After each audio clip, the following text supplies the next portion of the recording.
wrestling in the whole world. Oh shit! It's Vince Russo!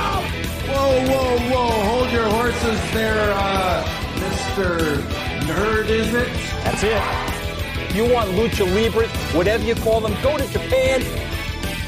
Welcome everybody to You've Got to Be Kidding Me, episode number 8, where we're covering January 2003 in the wonderful company that is TNA Wrestling. I'm Garrett Kidney. I'm joined by my friendly co-host Liam Jones. Liam, hi. Whoa. We have turned the tables from our usual recording dynamic, I suppose, where usually it's I'm straight out of bed recording and you're late at night. Now it's late at night for me and you're straight out of bed recording. What a twist, what a swerve, some would say. So if I sound any more coherent, that's why. And if I don't sound any more coherent, well, what can I do? And this is an excuse for my incoherent ramblings instead of just it being me. We must start the show on a very important note, Liam. You said it was your life goal in the last episode, like the most important, meaningful thing to you in your entire existence, in your entire 24 years of existence at this stage, that you reach 500 Twitter followers. Yep. And you have done it. Well done. I've killed it. I killed it.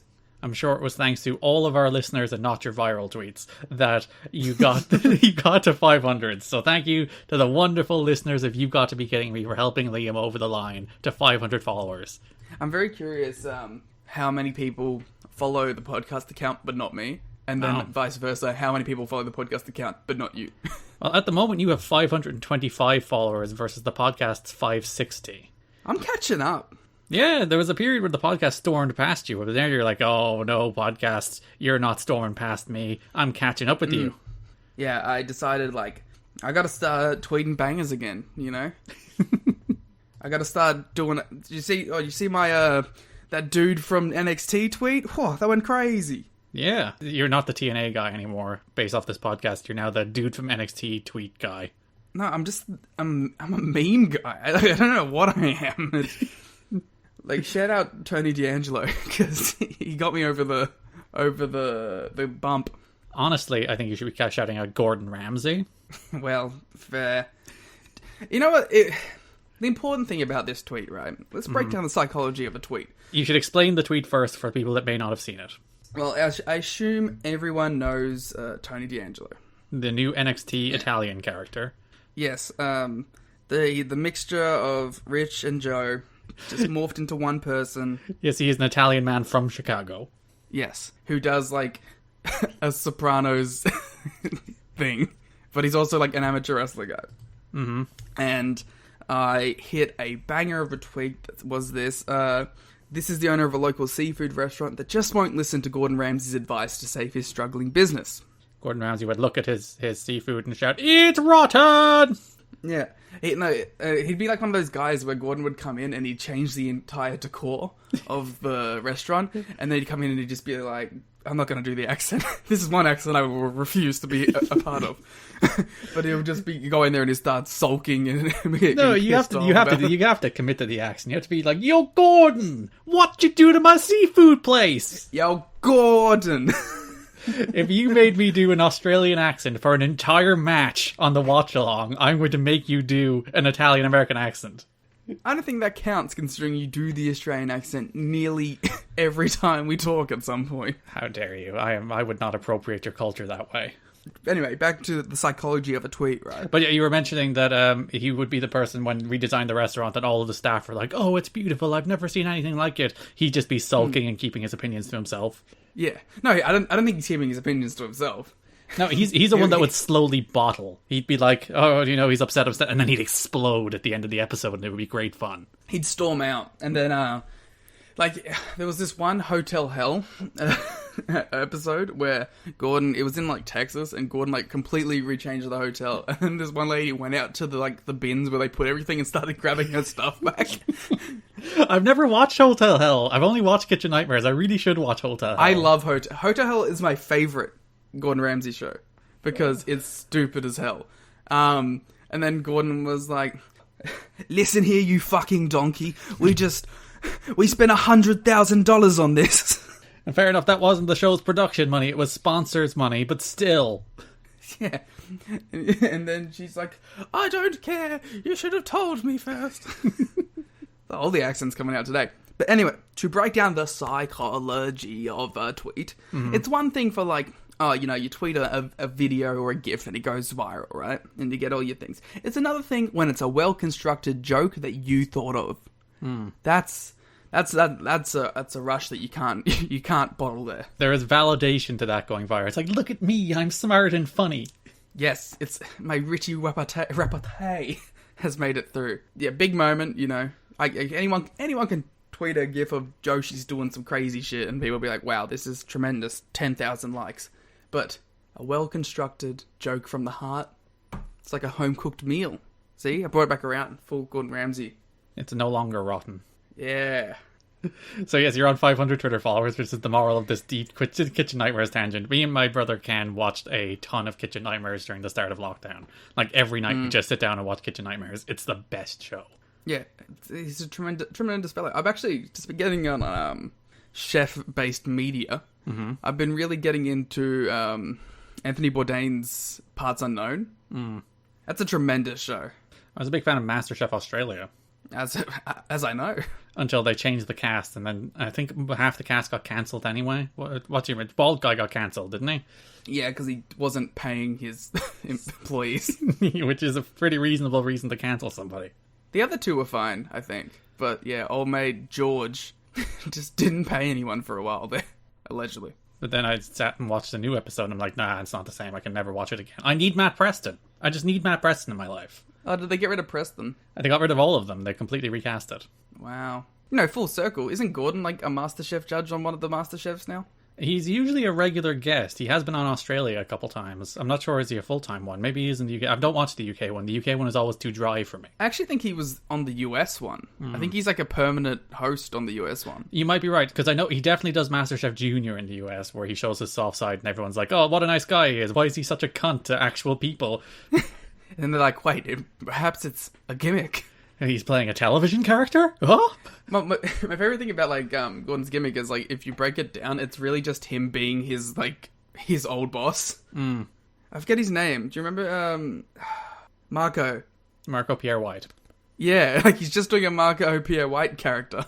It's like you see some of like the early Marco footage and interviews, and like he even says like the same things that Gordon says now.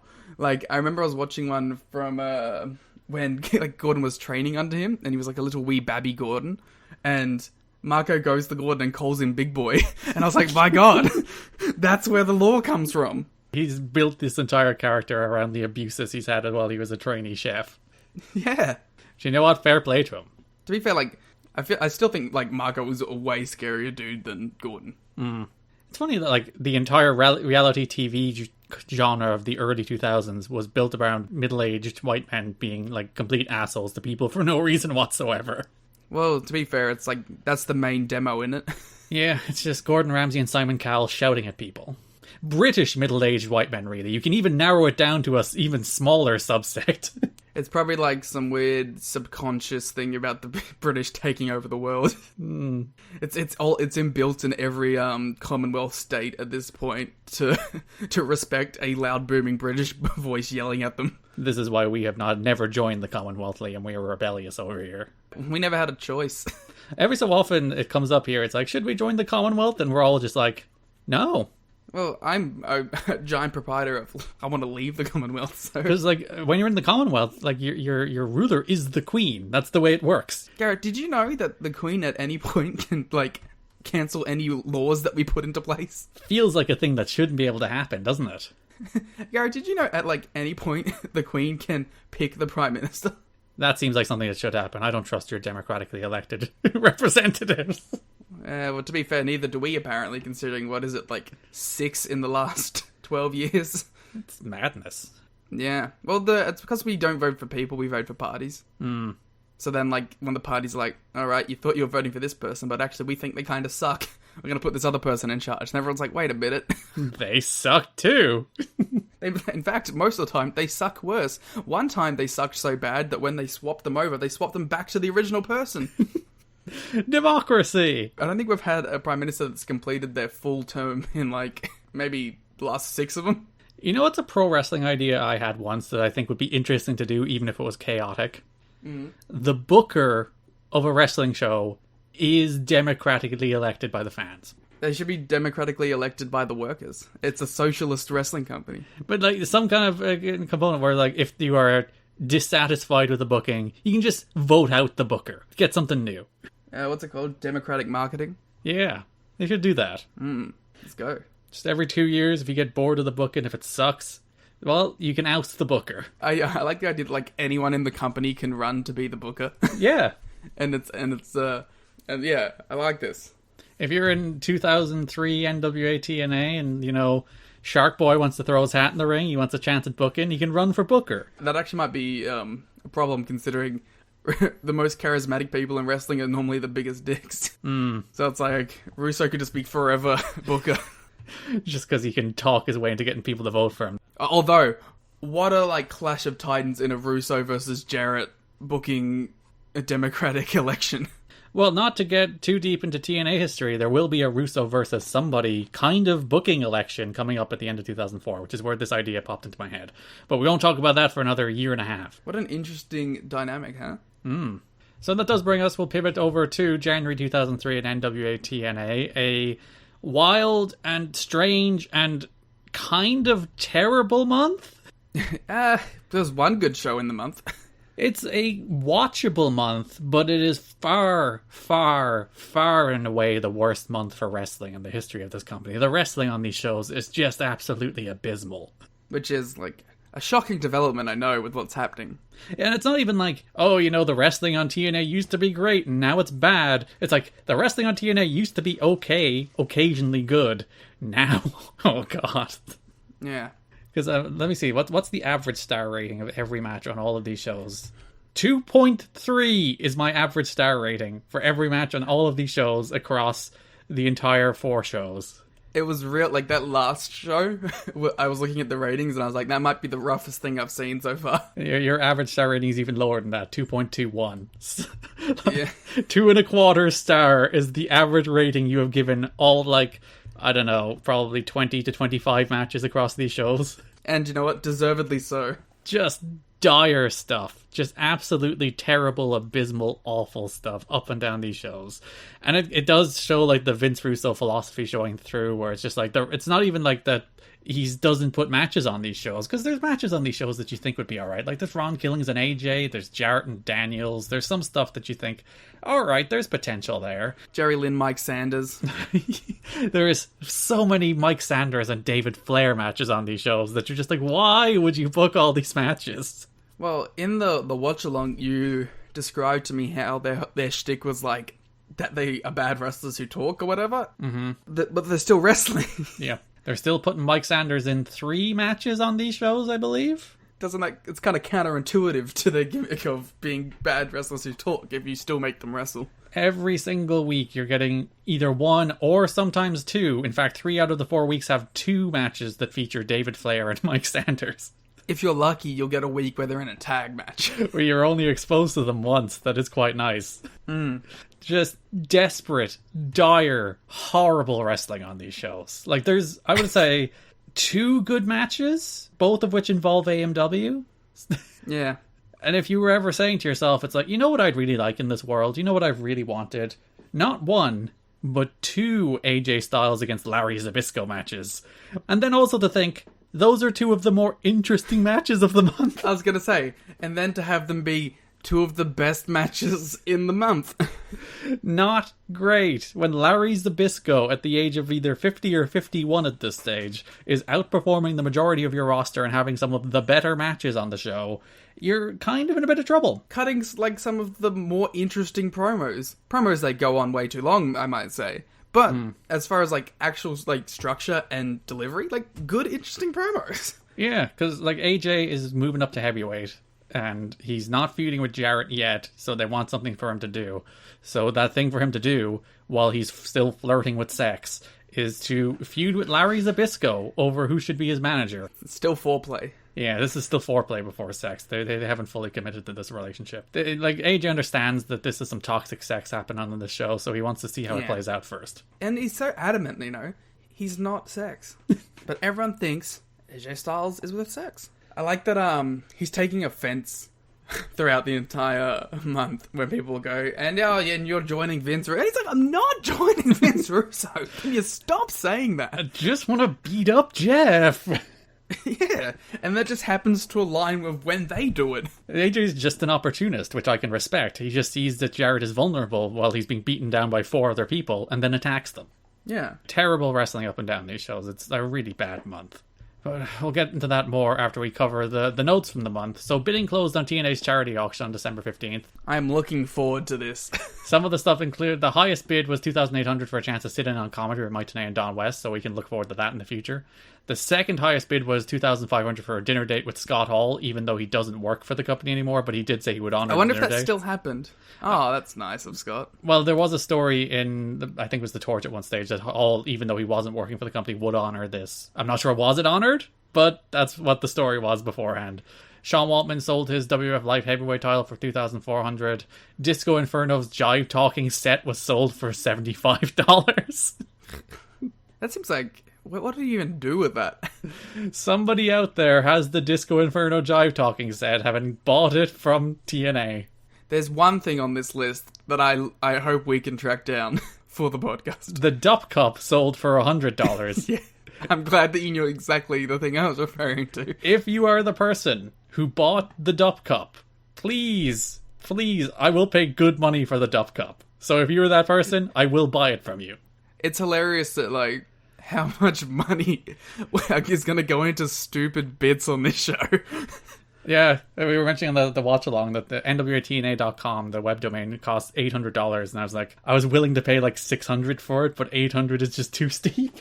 And then I was like, maybe I throw that $200 in there. Listen, we need all of you to go to TNAchat.com or patreon.com/kiddingme to give us enough money to buy NWATNA.com. Because the fact that we could pitch for everyone to go to NWATNA.com and it goes to our Patreon... be very good, but sadly, it's just $800 is too much. Ugh. We'll get there. We'll start a fund. Well, that's what the Patreon is. TNA charity auction. Highest bid of the auction gets to sit in on the podcast. No, we should add a Patreon tier that's just $800, which is the NWATNA Patreon tier. Yeah. We'll add that. Also, the outhouse for the Dup sold for $25, and a Georgia man named Andrew Stevens bid $500 for the chance to serve as a TNA dancer. Ooh, him and Lollipop. I'm looking forward to seeing that as well. I hope he does Lollipop's high spot. Oh, yeah, you were popping a lot for her high spot on the watch-along this time. I mean, it's just a tremendous effort put forward, you know? A commitment to the bit. There's also a lot of Australian national pride put into it this time. Yeah, which it blew me away. Because the reveal... You have to check out the Patreon watch-along for this. It was truly... It might be our best Patreon watch-along because I was just shocked and aghast multiple times at the things that were happening. A fun show. The money for the auction was raised and will be donated to the Thousand School for Autism and Breast Cancer Awareness Fund. So TNA doing some good in the world. It's nice of them to do that.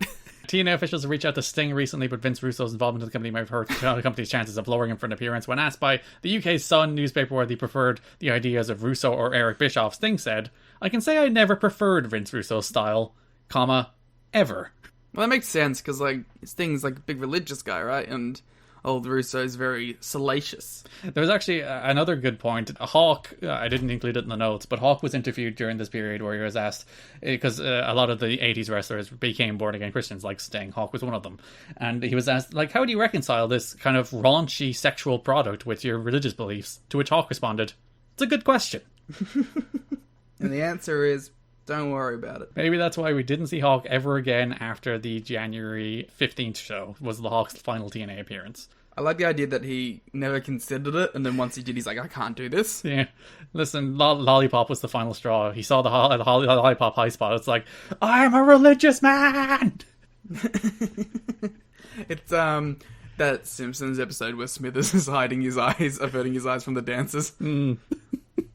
Or Shawn Michaels' 2006 gimmick. The biggest note for you of the month, obviously, Liam, is TNA shows became available starting with the January 23rd show. So, there you are. Australia can finally watch TNA. Yeah, I actually was just reading results this entire time up until now. but this is my first month of actually watching the shows. I said January 23rd because it was January 23rd in Australia, of course. It was the January 22nd episode of Impact, but aired live on the 23rd in Australia to respect the time zones. Wow, the day before Australia Day? Australia Day. You're a great Australian. 3 days before Australia Day. In the wonderful celebration. So they had JB film a bunch of pieces while he was over on a WA tour so he could introduce the show for all the Australian viewers.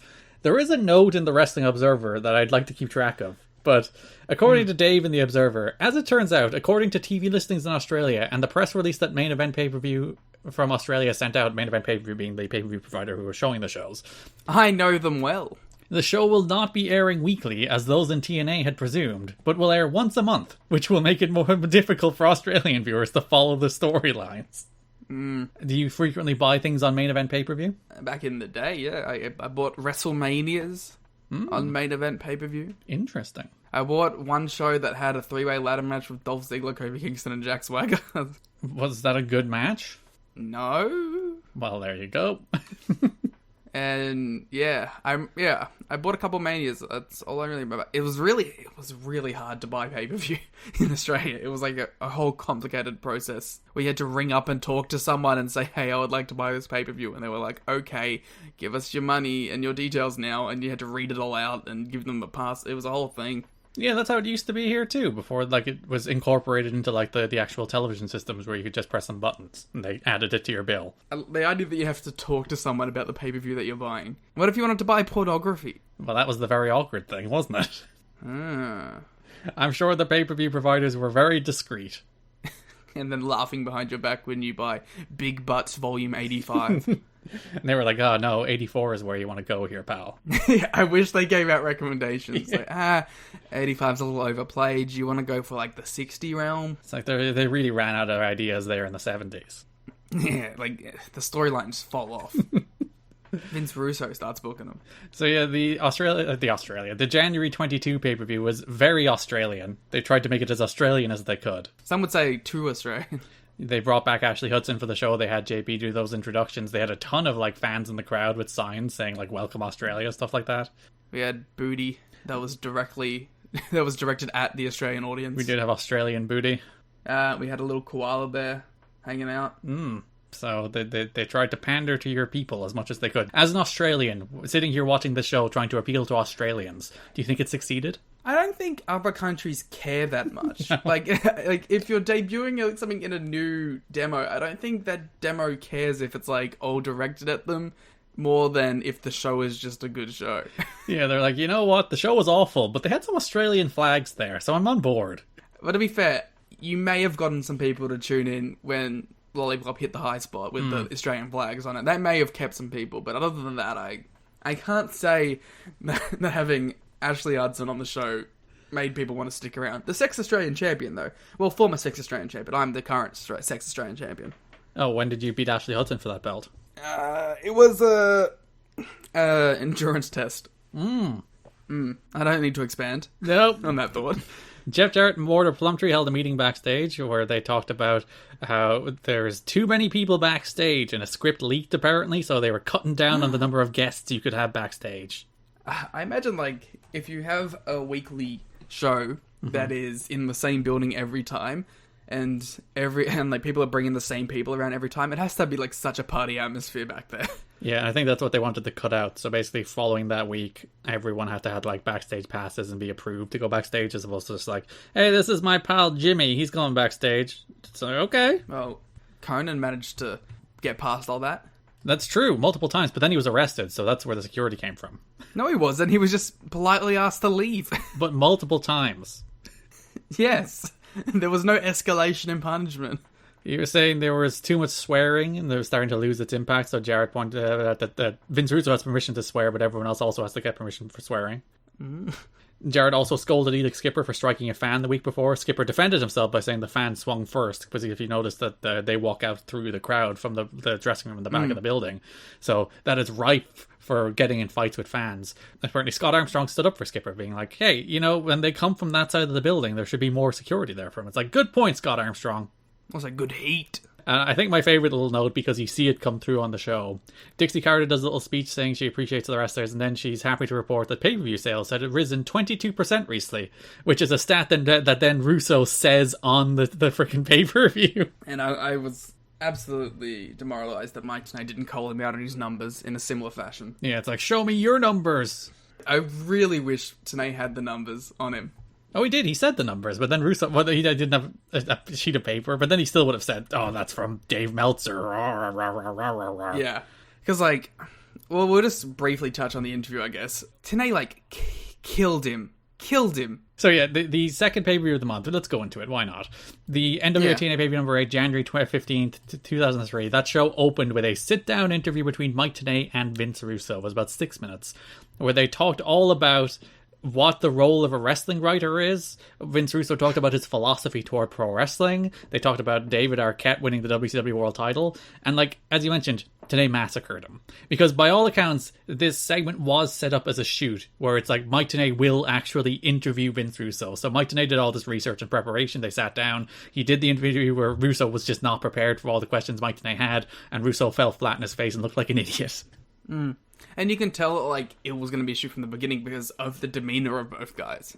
They do not like each other. Like, that's, by all accounts, they are working here, because the story is that they're playing that natural tension they have against each other. But like, that is natural tension. These men do not like each other. And I would say that this is one of the most famous things to come out of Russo's on-screen stuff in the company. Yeah, the famous Lucha Libras quote. Just Lucha Libras, go to Japan. That has to be added to the intro. We'll add the Lucha Libras to the intro. I might have to bump something, because we're running up close toward the amount you can actually squeeze into the intro, but I'll make it work. We'll have to add some more. We'll have to add more song. I can extend the intro. I can extend the opening track, but then that would require me to re-download it. But either way, I guess that's worth doing. But yeah, Tenay, Vince Russo was like, hey, you want your Lucha Libras? You go to Japan. You go to Mexico. I don't know, wherever. And Lucha Libras, he said, rather than Lucha Libre. So I assume he's talking about like luchas with the star sign Libra. As everyone pointed out in the mentions of your wonderful tweet, he was just talking about Dragon Gate. Oh yeah, or he was predicting the future Fantastica Mania tour. Yeah, so... And it's an amazing clip. I think in the intro we should cut it after the Japan bit. You want your Lucha Libras? Go to Japan. It is fascinating, and like, it's one of those things that, like, if you analyze it as part of like the television show, it's absolutely inane. You know, that they're going on the show where he's saying, like, he says multiple times, like, this company's going to shut down, I need to save this company, the product is awful, the show is terrible, the job of the writer is to make the show compelling, he calls the world title a prop. All those things, like, within the universe of NWA TNA are absolutely absurd to put a character on the show to say, but it becomes, like, captivating television to watch. I said on Twitter, I was like, watching this as someone doing a podcast in 2021 is awesome, and I kind of love it. But if I was watching it at the time, I would have just been very confused and probably turned off by it. Yeah, so the big moment is where Mike Tenay raises the David Arquette thing. It's like, well, how can you justify putting the World Championship on David Arquette? And then Mike Tenay, Vince Russo responds, like, his justification for it is, oh, they got the front page of USA Today, which we never did. He doesn't even say the front page. He just says it's in the USA Today. Yeah, which, like, you can get coverage in USA Today. You can ask yourself the question, is it good coverage? Then you can ask yourself the question, well, as Mike Tenay follows it up, like, the ratings didn't improve because of it, so does it even fucking matter? Yeah, so the actual numbers from May 1st, 2001, which was, I believe, the Nitro after we won the belt, were 7.4 to 2.46, which was the second highest rating in Raw history, and should be noted that was nearly 8 months after Russo had left the company. And it was also the biggest differential between Raw and Nitro in the 6-year history of the Monday Night Wars. On top of that, Arquette's next title defense on pay-per-view drew the lowest buy rate in the history of WCW. So... See, that's the problem, right? I can't see... How can you be so into your own shit that seeing numbers like that and it doesn't make you question your choices? Because he doesn't like wrestling. It really just comes down to that. That's fair, but like, how do you how do you look at those numbers and go, oh, well, my vision of what this thing is right still, you know? Like, this is like my call completely, and it's what I think is a good idea, and then it clearly wasn't a good idea because it didn't pay off in any measurable fact. And it's like, How can you look at that and still go, my ideas are correct? Because at the end of the day, people are always like, Vince Russo is a story guy, not a wrestling guy. And he's not. Like, the thing Vince Russo does, above all else, like, the thing he prioritizes is, can he get your attention in a single moment? Like, that's all he cares about. And there's not, like, that's not an entirely, like, ridiculous philosophy toward wrestling. Like, in theory, trying to get the attention of the audience in any given moment is a good idea. But Russo's way of doing that is just shock. All he can do is shock you, so that you pay attention. You might get attention from him, and that's all he wants. He just wants the shock, which is the reason his justification for it is, oh well, we got covered in USA Today. That's it. Did it make money? Did people watch? No. Did it get attention? Yes. Therefore, it's successful.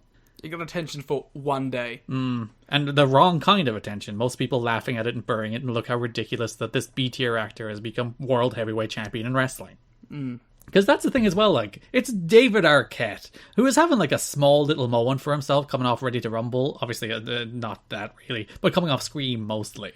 That people would have had, like, an okay idea of who David Arquette was. But, like, it's not like it was Jay Leno, or, like, Karl Malone, or Dennis Rodman. It should have been Rodman, if they were gonna strap up any celebrity. Like, when you look at the actual celebrities that WCW had in the wrestling ring in the 90s, like, Jay Leno's a better world champion than David Arquette. But it's David Arquette, the B-tier celebrity that you just put the world title on. Well done. Yeah, that interview, it's absolutely fascinating to watch. It's just, like, Russo gets torn to shreds by Mike Tenay. I honestly recommend anyone going out there and just watching it, just to see it, because it's a really interesting time capsule. Yeah, it is the very first thing on the NWA TNA pay-per-view from January 15, 2003. So turn that show on, it'll be the first thing you see. Oh dear. So yeah, 22% up buy rates, that's what we're talking about. Sure. A note I found quite amusing. The sex name being used by TNA was used beforehand by a Florida indie group whose press release this week acknowledged the dual use of sex. They cut a promo on Vince Russo in their press release about using sex. That's some good shit. Their press release stated, Sports Entertainment Extravaganza is proud to present Sex, F you Russo, this Saturday, January 18th at 8 p.m. at Florida WrestlePlex. This will be the third show for the Sex promotion based out of St. Petersburg, Florida, not to be confused with Sports Entertainment Extreme faction that Vince Russo has brought into TNA. While Sports Entertainment Extravaganza is an upstart promotion where the stars of tomorrow can hone their skills today, all while putting on a fun quality show, Russo's extreme version of Sex is merely a sad attempt by a man out of ideas to redo the Old Timers vs. NWO feud that was such a failure in WCW. Jesus Christ. They went for the throat. There's also a bunch of moments on these shows where Vince Russo's like, it's not the NWO. It's not the NWO. I swear to God, it's not the NWO. Please stop saying it's the NWO. I wonder what he got into about this press release from this no-name indie company. Yeah. Well, first of all, I'm sorry, Sports Entertainment Extravaganza. Sports Entertainment Extreme is a way better name. Second of all, I applaud and love the idea of putting on a show called F.U. Russo. And my third is, I bet Russo would have respected this move, though, you know what I mean? Yeah. Russo definitely saw an F.U. Russo and was like, alright, good, fair play. Honestly, Russo seems like the type to me that loves his worked shoots until the worked shoot is at his expense.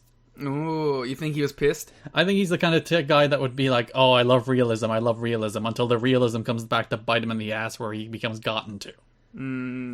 Wow. Just, tickets are $5. Yeah.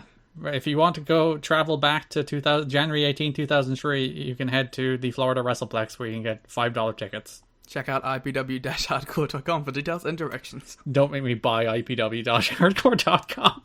Let's make sure it's not like porn. It's probably porn. Oh, it takes you to their to their YouTube page. Oh, well done. Does it have any sex shows on it? You can't search in YouTube pages, right? I think you can. Let me also Oh, you can. I searched... Oh, no, but there's a Jimmy Jacobs and Alex Shelley promo from 2004. Ooh, let's see what their most popular video is. It's Abdullah the Butcher versus Jeff Bradley versus Axis versus Kevin Sullivan from IPW Rage in the Cage 4. Has 81,000 views. A bunch of Abdullah the Butcher matches did well for him. I'm trying to see if there's anything fun. Seems like a lot of Abdullah and a lot of New Jack. Cedric Strong versus Eric Stevens? That's what I look for in my wrestling. Is that a young Is that Roderick's brother who also wrestled briefly? He's on one of these TNA shows in an Explosion Dark match, actually. Ah. Roderick and... Oh, God, I can't even remember his name now. I didn't put it in the notes. Cedric. Yeah, Roderick and Cedric Alexander. Cedric Strong. Same thing. Cedric. Oh, Chris Hero versus Matt Stryker, 2004. Oh, actually, I think if we search the date, which is 118... if anyone wants to go check out a Roderick Strong versus Alex Shelley match from 2004, it's also there. Former WWF star Molly Holly versus Dee Venturi. There's a lot of dream matches here on these shows. There's stuff that goes all the way back to 1996 on their YouTube channel. So, but I can't find anything from this January 2003 show. Legitimately, if you want to see a bunch of young Alex Shelley, Roderick Strong, and Jimmy Jacobs. Yeah, shout out to IPW Hardcore for their free promotion right here on the podcast. We'll do our spin-off series all about IPW Hardcore run through the years. There's also a John Cena cameo? Hey, Cena did indies. No, like a cameo.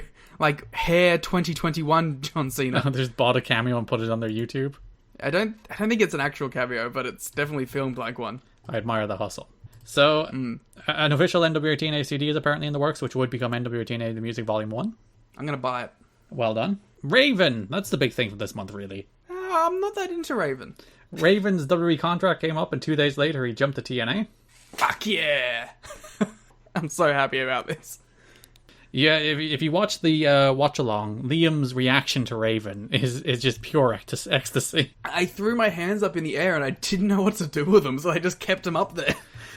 Like, Liam is just in pure glee and elation for just the remainder of that watch along and just the entire outro. He's just so happy that Raven has showed up, because I was actually quite upset. If you go and listen to the watch along, there's a period where you notice a Raven sign in the crowd, and I'm like, oh, I don't want to reveal the surprise that Raven shows up at the end of the show, so I tried to play it coy, and thankfully you didn't catch on. Yeah, Raven, as a kid, Raven was one of my favorite wrestlers, so I was very excited to see his debut, and he looked like a fucking killer. Yeah, like, these shows are just desperately in need of stars, because like when BG James is one of like the most well-known big name acts, you so badly need somebody new, and that somebody new is Raven, who's a good wrestler and probably even more importantly a great promo, and has star value and has a name and can do the right kind of match in the TNA environment.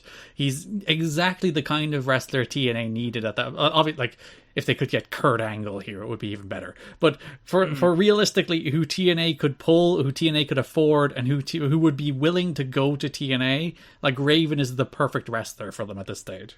And just going on to the last show for a second, the Raven-Jarrett feud feels like the biggest thing this company's ever done. Oh, far enough, and it does over the months develop into like the biggest match in company history by the time they do it. Like, it's a world title match. Like, to be fair to the Killings and Jarrett title match back in 2002, like, that felt like a big title match. It felt like a big deal by the time they actually got to doing it. And like, a lot of the other the title matches on these shows are absolutely terrible. It's just Jarrett defending against freaking John Harris, Daniels, and BG James. Nobody wants to see that. So when you do get to the Jarrett and Raven match, it's like, oh, this is like a real challenger taking it to Jarrett, an actual guy who could beat him, instead of a guy who you have no faith whatsoever in beating him. Also, for like the first time, it really feels like two stars relatively in their primes fighting in the main event. Yeah, because say like Ron Killings, as we mentioned on the Patreon show where we gave out awards, breakout star of 2002 easily. But I don't think anybody considered him a main event star, even at that stage. Even now, in like early 2003, he slipped firmly back at the mid-card. Like, he eats a loss to, was it Flair or Sanders he lost to on these shows? He lost to one of them. Sanders. Yeah, he's lost to Sanders. And fair enough, it's via botch interference from Jerry Lynn, but he's still getting pinned by Mike Sanders. So, like, that tells you how quickly Killings has been downcycled, and how probably unfairly Killings has been downcycled. But you do have Raven, who feels like the second he shows up, like, he shows up at the end of the third show of the month on NWA TNA pay-per-view number 29, January 22nd. Like, Jarrett's just defended the belt. Raven shows up, drops him with the even flow, steals the belt. Crowd goes nuts. He looks really cool with the jacket and the hair, and he hits his pose. And it does feel like a cool moment. I already have one criticism of the Raven stuff, though. Oh, no. A, he should have kept that look. It's much better than his look that he ends up going with. And B, his first thing that he did on his first real night was get beat up by Jeff Jarrett and saved by Vince Russo. Yeah, so the next night he comes out, or the next week on the January 29th pay-per-view, he comes out, he does his promo how he wants to win the belt with some of your favourite lines in TNA history. I want to urinate in Jeff Jarrett's bone marrow. Which would take quite a bit of effort to get all the way through to the bone marrow to piss in it. It's also really funny that, like, well, I assume he would murder him first and then chop him into pieces and piss in his bone marrow. I think you have thought about this. I mean, I broke down the psychology of the line, what can I say? And then, more interestingly, it's like, he starts this off and he's over as hell. And the whole, like, asylum is chanting Raven, right? And then he just immediately goes into the "you people" promo. But he gets them to turn on him, which I guess is the point. But it just feels like a waste of a star to not use that initial hype and to turn him straight away. And if you think about it, like, Jarrett was a heel, but the sex stuff turned Jarrett babyface. Whereas, like, if Jarrett was a heel and you had babyface Raven coming in, I think that dynamic is so much better. But I also think you could have played... Like, I know you're doing it with AJ right now, but I think you could have done a more blatant playing both sides character with Raven. And I think that would have been better because it would have kept him as, like, a tweener leaning babyface, which I think there's a lot more money in than straight up just heel Raven coming in. Especially as, you know, when you're so desperate for stars, when the only one you really have is Jarrett. Yeah, and I think it does go back to the thing you mentioned where it's like they're already doing, like, 3 different people, like, flirting with joining sex or maybe not joining sex. So when you introduce Raven to be the next person to do that, it's like, all right, like, you did it with Jorge, you did it with AJ, and you even did it with Percy Pringle. So yeah, but my argument would be, I think it would be better to use it as Raven is using sex as opposed to sex is using Raven. Like, he's using these guys to get his rocks off. The joke was right there. No, he's using these guys to get the title, but he's not really with them. yeah. So we'll talk more about Raven when we get into these shows. Actually, we probably won't. We've mostly talked about what he did anyway. But TNA officials are interested in using Terry Funk, but his asking price is more than they are willing to pay at this point, according to the Wrestling Observer. That's dumb. I wish we got some Funk stuff in this. Because Funk is the ultimate... Well, there's a Punk versus Colt Cabana match on one of these shows. But yeah, I'm hoping that it's taped because I really want to watch it. I don't think we can find it. I think we have gone looking for it, and I don't think we have found it yet. Because Tenay did mention on the second show of the month that Explosion was getting in talks to be syndicated in the US, so maybe it's out there somewhere. Someone has a tape of this Punk and Cabana match. If you do have a tape of Punk versus Cabana on Explosion from 03, please send us the video. Yeah, I will download all your sketchy links. Is there a US ditch that I don't know about? And the other fun thing, Wrestling Observer Awards came out, and I quite enjoyed that of the 8 most disgusting promotional tactic winners or votes getters, TNA had 3 of them. WWE had 4. That's true. The winner was Katie Vick. By the way, I'd argue that the Katie Vick Necrophilia one is by far, like, is number 5 compared to some of the other ones on here. Yeah, you have WWE with HLA. The weirdest one, New Japan using Joni Lawler going over men. You really? I'm cancelling the Wrestling Observer readers. For not liking Joni Lawler, not liking China winning some matches in New Japan. Okay, so I'm going to say right now, right, the 9/11 anniversary one is worse than the Katie Vick Necrophilia angle. Mm-hmm. The TNA using race for heat is worse. Yep. The Owen Hart segment is worse. Yep. The gay bashing is worse. Mm-hmm. So, I think, like, the Katie Vick thing is, like, the 5th worst thing on this. Also, like, number 7, WWE giving the title to Hogan. Which is like... That's just you not liking the booking. Yeah. It's not the most disgusting promotional tactic. Like, this is pre-Hogan being outed as a horrible racist as well. By, like, decades. Yeah, so you can't even claim that. Yeah, so, like, yeah, and I get, like, it's a stupid, shitty angle, but, like, there's so much, like, actual real-world worse things than that. Like, Katie Vick isn't a real person. No, it's not actual necrophilia. Like, if Katie Vick was a real person who was living and breathing and then died, then yes, it'd be number 1. But it's like, it's a fake person that didn't exist. So, TNA won a lot more negative awards than they did positive, though Styles and Lynn got some votes for Best Feud of the Year. Probably to your objections, but... I mean, it's probably the best feud that happened, sure. You were just sick of seeing it by the end of the month. Or the end of the year. Yeah, I was burnt out on it. It's like when we'd book TW and after like 5 times of you booking the same singles match, they would yell at you. It's like, stop it. And you're like, no, I want to book Ray and AJ again. Just every week. We're doing a best of 7 series. It makes sense in the story. Alright, that brings us to the broad topics, of which the first one is just sex. There's so much sex on these shows. It's a heavy sex show. So the biggest feud of the month, as we mentioned, is Vince Russo versus Mike Tenay. And it kind of rules? Like, Mike Tenay is the biggest babyface here in our 2003 NWA TNA. Everyone's shouting at him. Everyone's mad at him. There's a segment where Mike Sanders shows up and just grabs Mike Tenay by like the throat at the announce desk. It's like, geez, cool your jets, Mike Sanders. I miss you, Mike. So we have, like, the month starts with Tenay doing that big rallying cry, being like, everyone should stand up for the NWA, while Killings, Lynn, and AMW are his big soldiers. Then, in typical TNA fashion, Killings, Lynn, and AMW spend the month losing their matches to sex. Well, we're establishing sex, you know what I mean? Gotta get over David Flair. And his mysterious bag.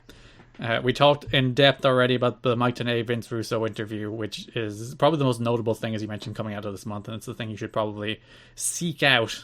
And then the other really big notable Mike Tenay segment, as this is, as mentioned, very big Mike Tenay month, is Tony Schiavone shows up, Liam. And he's awful? Like, not he delivers his lines bad, like, he's a bad guy? Tony Schiavone here in 2003 NWA TNA is a misogynist heel. I have to ask you a question, Garrett. Okay. These are like your 2 favorite guys right now. Mike Tenay and Tony Schiavone. Love them both. How do you feel about them being combative against each other? What I will give to Schiavone is I actually think he was pretty good. Yeah, that's the thing though, because like, I think there is a certain level of dickishness in Schiavone that it's real. Mm-hmm. Like, I think he is actually, at some point, especially at this point with his, like, how much he didn't like wrestling, he is kind of a crotchety cunt. And I mean that in the most endearing way I can possibly say it. Like, that's just kind of what Tony Schiavone is at this point, you know what I mean? Yeah. And to see it, like, come out as a character is pretty interesting. Because, like, you get the impression from, like, you know, like, if you ever watch or listen to the AEW podcast they do, like, that dude is kind of like, he's kind of a crotchety, like, hitting you with some, like, jabs every now and again kind of guy. Like, he's a pretty secretly sassy, I believe, is the words you're looking for. Exactly, thank you. He's a sassy dude, and I think it's cool that we get to see a tremendous shirt on the man, too. Yeah, there's a note in PW Torch. Most in the company are under the impression that Schiavone was not asked to dress the way he did, but rather, he showed up in that attire. Fuck yes. He's just like, TNA, Hawaiian shirt. How do you feel about your 2 announcer guys competing against each other? Well, it's deeply upsetting to see them hate each other this way. They shouldn't be this mad at each other. Mike Tenay and Tony Schiavone should be best pals. And I'm watching 97 Nitro, where, like, the announce team for the second half of that show on Nitro is Schiavone, Brain, and Tenay. Great announce team. So good together as a trio. They serve, like, every role you could possibly want. So yeah, it does upset me to see them at each other's throats. So yeah, this segment, Goldilocks comes out interviewing Percy Pringle, who will talk more about Percy Pringle in a second, because he also had a month. Very weird month for old Percy. Yeah, so Tony Schiavone comes out to interrupt them. He calls Goldilocks horrible names. He makes a Goldilocks and 3 Bears, who's been sleeping in my bed joke, which I respect the wordplay despite the horrible misogyny. Which, that's really the state of TNA. It's like, you know what, Vince Russo? I respect the delivery despite the horrible content. And then he mentioned that he has these 2 kids at home, and I was like, aha, it's the one that gets beat up. Oh yeah, there you go. This is the long-term storytelling. So yeah, he calls Percy Pringle fat. He's very mean to both of these people. Then Mike Tenay eventually interrupts him, because the whole idea here is that Mike Tenay's teasing through the show that, like, a former associate of mine is coming here to defend the honor of the NWA. Then Schiavone shows up dressed in a Hawaiian shirt, burying everything that moves. He kind of, like, comes in dressed as Ed Ferrara. He does. He showed up backstage, and it's like, oh, I didn't bring anything to wear out there out in front. It's like, well, we have the leftover Ed Ferrara costume. Would you like that? And he's like, yes. It's like, can I add the dreadlocks? No. So yeah, him and Tenay go back and forth with this promo about how, oh, you know, Schiavone thought that TNA would be the big opportunity for him to get back in the business. But then Tenay was like, oh, I don't want you working here. He buried him backstage and all this stuff about WCW and how they traveled on the road. And it's the classic inside baseball stories you've never heard. These 2 characters, one of whom was never seen again, shouting at each other constantly. Damn, Mike, why you gotta fuck up my boy Tony's return? Yeah. Well, there was a note that this was apparently meant to set up a 3-man desk with a heel Schiavone. Ooh, that would have been cool. But Tony Schiavone hated what he did creatively so badly he never came back. Really, he just hated like this one segment? Yeah, he drove back to Atlanta after the show. This is from the Wrestling Observer with Raven, Sanders, Russo, and maybe Gilberti. And Schiavone told them he thought he was terrible playing heel. He wanted no part of coming back. They were trying to pump him up and say he did well, but he didn't change his tune for the rest of the trip. And basically, JB reported that in his TNA report on the website as well. So apparently, like, Schiavone just thought he sucked, which actually I didn't think he did. I don't think that's true at all. I think he was like you know, the lines are dated, but as far as like just a guy coming in and playing heel, I thought he kind of killed it. Yeah, I thought his delivery was very good. I'm glad that Schiavone's back though, huh?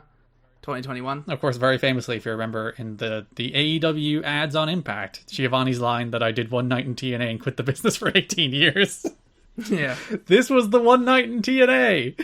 Wow. We do have some other Schiavone stuff on the show. My favorite part of which is after Kid Cash and Trinity defeated Sonny Siaki and Desire, Schiavone's doing an interview in the ring with Sonny Siaki, and Siaki's facing the crowd, and Schiavone's like, face the hard camera, kid, and turns him around. Who needs developmental when you got Tony Schiavone to show people where the hard camera is? Old Schiavone. So yeah, that's our Mike Tenay content for the month. As we said, the biggest babyface on this show is Mike Tenay. It's not even close. Oh, we forgot to mention the bit where he just got up and left the desk to go pump Jeff Jarrett up before a main event. After the Dustin Nikita Koloff thing, he's like, oh, I gotta fire up Jeff Jarrett. So he just goes backstage, gives Jeff Jarrett a pep talk, and Jarrett just kind of blows him off. He was like one step away from slapping him in the face. Mike is here to boost you up, Jeff. You should listen to him. He should be your hero. Hey, well, he had to go fight 3 people at once, so I wish Mike Tenay would give us a pep talk. maybe one day, huh? I like to imagine that, like, because you know how, like, Tenay's been very critical of AEW? Well, has he? Yeah, a little bit, yeah. Financial stuff, mostly. But I like to imagine it's all just a continuation of the feud with Tony Schiavone. He's getting his revenge. Yeah, because, yeah, it's the opposite now, where, like, Schiavone is like, oh, this Mike Tenay guy, he can't come to AEW. Yeah! That should be it. But the people just think that, because anytime Dave says something bad about AEW, they just think Tenay's in his ear. He's just echoing Tenay's thoughts. Because Tenay's only done one interview, I think, where he's talked about AEW, which was, I think, back in 2020, where he did some Hall of Fame stuff and they touched on AEW. And I think he just didn't like the violence stuff in AEW. Alright, well, Tenay, open invitation to come talk about AEW on the show. Or TNA if you want. Or both. I mean, I guess we can talk about TNA as well. We can talk about this Tony Schiavone segment. So, as we mentioned, there were also Percy Pringle moments on the show. So, Paul Bearer has had a grand old time. He starts the month doing an interview where he talks about, like, the history of his career and what he might be doing in TNA, teasing he might be managing somebody. Then the next week, after the Mike Tenay interview, Vince Russo comes out and cuts a promo before he's interrupted by Percy Pringle. Percy Pringle says that he would like to join sex. He has seen the error of his ways. Vince Russo is right. Sports entertainment is the way to go. To be fair, he was always playing the field. He was always going, well, you know, I like some things about the classical wrestling, but, you know, I got very big in a sports entertainment environment. So he was playing both sides in that interview with Tenay. So it wasn't like a complete swerve for him to be like, I want to join up with SEX. So yeah, he has chosen sex. He would like to be friends with sex. Until they say, no, we don't want you, and beat the living shit out of him. Yeah, no, they fuck him up. Yeah, he's bleeding. He's like it's probably the biggest blade job in TNA history. And there's been some pretty big blade jobs already in TNA history, but like he's just dripping blood all over the steps. It's a nasty blade job. Ugh. Jorge Estrada tries to save him and gets his ass kicked too, which I think you didn't even notice. Now that I'm remembering it, I think I was just so enamored by the segment and Percy just bleeding like fucking everywhere that I forgot about the Jorge run-in. I am skeptical about this sex group with Glenn Gilberti and David Flair and Mike Sanders. That suddenly they're like, nah, Paul Bearer, we don't want you. We have standards. Well, you know, Mike Sanders cutting promos, what can I say? Yeah, very strange segment. Then he comes back later in the week or month to be demeaned by Tony Schiavone. So it's not a great month for Percy Pringle here in TNA. Listen, it's not the best. The other big sex thing going on, Jarrett is also feuding with sex, as we mentioned, so he spends the month just beating all of sex by himself, 3-on-1 mostly. Yeah, there was some cool stuff that came out of it, though. Like, we got to see some brief instances of some decent one-on-ones with Daniels and Key and and Elix Skipper falling on his own head. Oh god, yeah. So on the first show of the month, January 8th, there's a It's technically a series of 3 matches. It's not a gauntlet because Jarrett would be wrestling 3 men regardless of whether he won or lost. So he wrestles all 3 members of Triple X back to back. He beats Daniels, then he wrestles Skipper. And Skipper tries to do the thing where he runs into the ropes and, you do the arms over the ropes and you fake doing a dive and you fake the guy out. Except he got caught and just fell on his head. It looked rough. It looked real bad. But those matches were boring. This was a hell of a month. People landing on their head. Oh yeah, because later there's a Jorge match where he does a dive. I think that's the red match. Disgusting. Where it legitimately looks like he might have ended his career doing that dive. On the next show, he lost 85% of the volume in his hair, and I imagine it had to be removed. He just lost it in the dive. Yeah. It fell off when he hit the ground with his forehead. Not a good week or month even for people just dropping themselves right in their head and potentially nearly ending even their Key careers. was messing up some stuff in his stuff too. It was a rough one. That's what I mean. This month for wrestling, it's just so bad. Even the good wrestlers were bad this month. Even AJ had some rough times, but I suppose AJ and Zabisco was legitimately the best series of the whole month. Because you do mention these Daniel, Skipper, and Loki matches, and they're no good. They're so dull. I hate the last 2, but I like the Daniels one. Yeah, so after that match, Sex attacks Jarrett and company before Dusty Rhodes, the American Dream, makes his TNA debut. Oh my god. This is a big month. There's so many debuts this month. So was last month. That just seems to be the ethos of the company. Yeah, there's people showing up left, right, and center. 2 or 3 people who surprise us every week. So Dusty Rhodes main events the next show. Announced main event was Triple X against the team of the Road Warriors and Jeff Jarrett, which I'm not sure why Jarrett needed the Road Warriors given he beat all of Triple X himself the week before. Because it would have been 3-on-1 this time, Garrett. So there's a promo in the middle of the show where Dusty Rhodes comes out and he starts cutting this promo about how would you rather have Flair wrestle Steamboat or would you rather have a midget jerk off in a trash can? I don't know, Puppet's pretty great. Which, by the way, funny to go back to the denying Vince Russo's involvement in the company watch, where during that period we were like, Russo has nothing to do with any of this, and now Dusty Rhodes is here on a 2003 show citing that as an example of why Vince Russo shouldn't be involved in wrestling. As they're saying it, still, about different things. Yeah. It's we can't trust this company. I think this is the very month where I think the facade begins to drop because Jerry's more or less out of power. The creative is running through Jarrett by all accounts, which is the reason you see a lot more Russo ideas on the show because Jarrett, or Jeff even, I should have to specify, they're both named Jarrett. Jeff is having more of the final say over Jerry, so that's the reason you're seeing more and more Vince Russo ideas on these shows. But as we were talking about, Dusty doing that promo where he's talking about would you rather have these traditional wrestling icons or would you rather have this sports entertainment, they go face to face. This will never make sense to me. This is weekly pay-per-view. We've talked about this before, whereas if you're setting anything up on weekly pay-per-view, it should always be for the following week because people have already bought the pay-per-view. So people don't know that Vince Russo and Dusty Rhodes are going to be wrestling on this pay-per-view until into the second hour. It's fine on a TV show. People can just change the channel. Nobody's going to be like, oh god, I just found out that Vince Russo and Dusty Rhodes are wrestling on this show. I'm going to buy the pay-per-view. Gotta call my pay-per-view provider. Yeah, dial up DirecTV to desperately get in that last second order. That's not how anybody is going to operate. So, I'll never understand why they do this, where they, and that's a pretty big main event. Russo and Triple X against Dusty Rhodes, the Road Warriors, and Jeff Jarrett is your 8-man tag team main event, with the stipulation that if Team Russo wins, Russo could pick all the challengers for the titles the following week. That's a big stipulation. That's a big match. And they just don't advertise it. They just make the match and do the match in the same night. That makes no sense. I'll tell you right now, it's because Russo thinks they're booking TV. He literally Freudian slipped and said TV one week. Yeah, these shows, they're entirely booked as television, top to bottom. They're just TV shows. Which is why it doesn't work. I honestly don't even think the monthly pay-per-view model is necessarily bad. I don't think it works in this era, but perhaps it could work in another. But no one's booking it in a way that's conducive to that system. It's all being treated as if it was TV, which is not how it should work. Yeah, the idea of booking a weekly pay-per-view, the philosophy behind that is fundamentally different than booking weekly television. You have to have entirely different ideas, entirely different philosophies, entirely different ways of doing things, because you have to give people their $10 value for money every single week. You can't just be like, this is a setup show. You're asking people for $10. You can't give them a setup show for $10. Yeah, it's rough. So yeah, that brings us to the main event, which there's a lot of star power in that main event. You have, well, mostly on the other side, you have Dusty, the Road Warriors, and Jarrett as a tag team. The Road Warriors' only TNA match as a team. I thought the match was pretty disappointing. There wasn't much to it.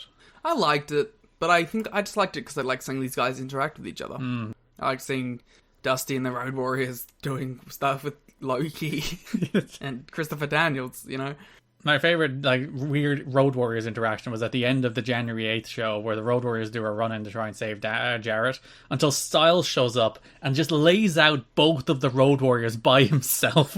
What can you say? He's a heavyweight now. That's true. He hits Animal with a missile dropkick, hits Hawk with an Enziguri, and he's just standing tall, having laid out the Road Warriors 1-on-2. I can't believe they agreed to that. Yeah, it is fun to see these guys. There was a fun Road Warriors interview on this very show as well, where the most notable thing for me is as Animal's cutting his promo and Goldilocks has the microphone in his face, the spike on the shoulder pad of Animal constantly like stabbing Goldilocks in the face, and she's like, fucking... she's trying to swat it out of the way. It's very enjoyable. Goldie's facial expressions have always been a true peak of this show. It's funny, every week I haven't put them in because they just feel like, you know, gossip, but every couple of weeks in like the PW Torch there's this story, like a story about how Goldilocks has heat again because people think she doesn't understand the business or she's going into business for herself. It's like, she's really good on these shows, leave her alone. Well, you know what it is, it's just like anyone who gets over that they didn't deem worthy to get over. Also, Goldilocks got a concussion on one of these shows. Yeah, Goldie's taking bumps and shit. Fuck off. Yeah, you leave Goldie alone. But that match ends when Mr. Wrestling 4, who was introduced earlier in the show, comes out, attacks Dusty, and reveals himself to be Nikita Koloff. By God. I was like, oh my God, it's some guy. Not a big fan of 80s NWA, Liam? That didn't exist. I know what you're talking about. Oh, everything that happened before you were born just didn't happen? No, the early 90s it happened. Okay, so everything that happened 5 years before you were born or earlier didn't happen. Yep. Oh, fair enough. Kabashi's young boy trial run happened, obviously. Mm-hmm. But, you know, everything before that. Fake news. Basically. So the following week, Dusty and Nikita Koloff tried to reconcile because they used to be a tag team in the 80s, the Superpowers, during the... It was a badass segment, though, wasn't it? It was a badass fucking segment. Because, like, during the heat of the Cold War, you had the Russian character, like the American Dream and the Russian Nightmare, coming together to form the Superpowers, to put the political differences aside and become a team. Cody would be very proud of all those political differences being put aside. But that's where he got the ideas. Should have done that with Anthony Ogogo. Yeah, they should have put their political differences aside. That's true. But yeah, finally, the British and the Americans coming together like everyone is ecstatic for. Yay! The two best countries. So yeah, Dusty invites Nikita Koloff out. It's like, stand up on the announce table so I can look at you eye to eye, and he cuts this promo about how we were once friends and pals, and you should be on the side of tradition because that's where you came from. And we're still like not certain of where like Nikita Koloff's loyalties lie. We're not sure, does he just have issues with Dusty? Again, this is the same story they told with AJ, and the same story they kind of told with Raven, and even like it's kind of with Percy Pringle. There's just a lot of people playing both sides here. But Nikita Koloff, we don't know, is it just a Dusty issue he has, or has he joined sex? He's never coming back. I don't know how. He's never showing up again. You will be pleased to know this one gets a payoff. By God. So you can look forward to that. I'm not sure it's in February, but I think it's in February, but I can't say for certain. Because like so much of this stuff doesn't get payoffs, because you get that Schiavone segment where he comes out, he cuts this promo on Mike Tenay, and they seem like they're going somewhere. And that's Tony Schiavone's only appearance on Impact until 2020 when he shows up as part of AEW on an ad with Tony Khan. So like he disappears off this show for literally 18 years and then pops up again. And so many of the people on these shows just show up and they disappear. Like the Rock and Roll Express, who we'll talk about in a minute, show up and disappear. So many people. They show up and put over AMW and leave, you know. They definitely put over AMW. So Jarrett, going back to his feud with Sex, in the main event of the January 22nd show, he defeats Don Harris, BG James, and Christopher Daniels in a 3-on-1 match to retain the title as when Raven debuted. It was elimination. Yeah. He got fucked up in that match. Real physical. Blood everywhere, and then we get the debut of Raven. Yeah, that match did not deserve the blade job Jeff Jarrett did for it. Maybe it was just an excuse so that Raven could get away with the belt, you know? That's true. He's like, oh, I'm not taking this DDT from Raven unless I'm like literally pouring blood down in the middle of the ring. And then last show of the month, Jarrett kind of pivoted away from sex toward Raven, which I guess is still currently a sex feud at the moment, but where he's feuding over the belt. Raven steals his belt, Jarrett gets his belt back, Styles steals the belt off Raven again to end the month. Do we have any knowledge base on when about the Tna Raven deal came about? Well, like, his WWE contract expired on January 20th, and he showed up in TNA on January 22nd. Yeah, but you don't think, like, they were talking before that to be like, hey, once your contract's up, could we coming in, planning this? Do you think it was, like, a last-minute, oh, Raven's free, let's get Raven in, kind of thing? I'd say a bit of both, because I'd say they put feelers out to people, and because I remember reading anything about Raven being a guy they were negotiating with or interested in any, like, I think we've mentioned that at any stage on the show so far, so I feel like that's a note that would have come up, either in Jerry's book or through the media at some stage, if that was a thing, but he's a welcome addition. It kind of feels like, oh, he's available, let's get him in. Yeah, like, oh, his contract's up? Oh, he's available now? We can literally have him, like, be done with WWE on a freaking Monday? Yeah, on a Monday and a show up here on a Wednesday? That's pretty cool, let's do it. Yeah, because I'm curious if the original plan was to pivot straight into AJ Jeff, but then Raven came available and they're like, we'll do this AJ Larry Zbyszko thing while we do the Raven Jeff stuff. And that, like, they are building Raven, AJ, and Jeff, because, like, Raven and AJ do have a promo on the show where they drop some annoying homophobia and then brawl for a little bit. Just a little casually, you know. It's like, oh, we went a month without any homophobia, so we'll just throw in some, like, you're gay, isn't that funny? Haha. I have suggested that you look like a gay man, and that is an insult. And the crowd goes, ooh. Oh, 2003.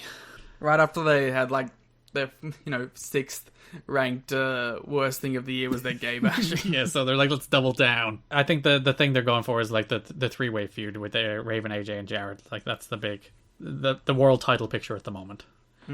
So it does kind of feel like they were already moving in the AJ Jarrett direction, and they're like, oh, we have Raven, let's just put him in there too. Yeah, and those are three pretty good people you can build your world title scene around.